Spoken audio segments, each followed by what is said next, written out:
O'rtoq, meni kechir. Sen oldingda aybdorman. Hammasini tushuntirib beraman. Mani o'rtog'dimi? Tushundingmi? O'rtoq, o'zingni bos. Sani deb onamni yo'qotdim. Ha, menga qara. Men senga oilamni, omonatimni ishonib topshirgan edim. Seni o'ldiraman. Aka, to'xtang.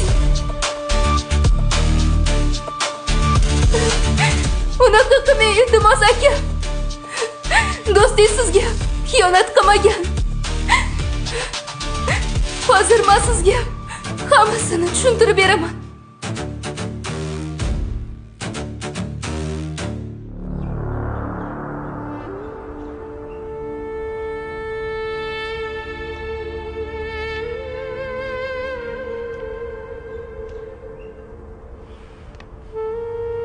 Siz bu yerda nima qilyapsiz?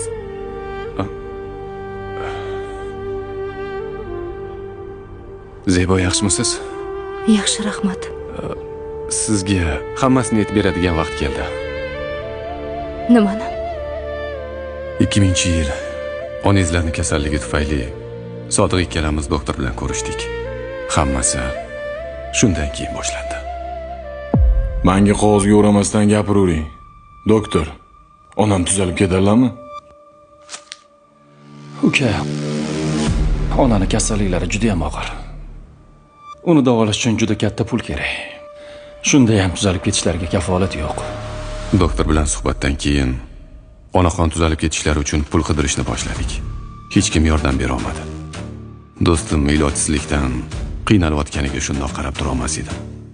Onaxonni hayotini saqlab qolish uchun oxiri tavakkal qilib jinoyatga qo'l urdik. Lekin restorani katta edi, kamida 500 mingga sotgandir.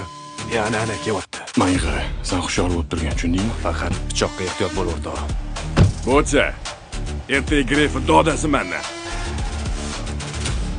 Davay, o'rtoq, tezlash. Ovozingni chiqarma, o'ldiraman.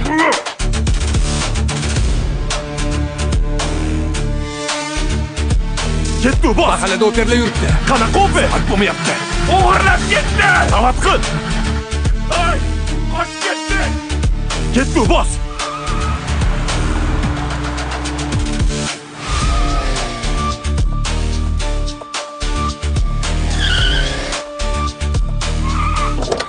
Sardor, sur! Afsuski, militsiya xodimlari bilan to'qnashib qoldik. O'ldiraman.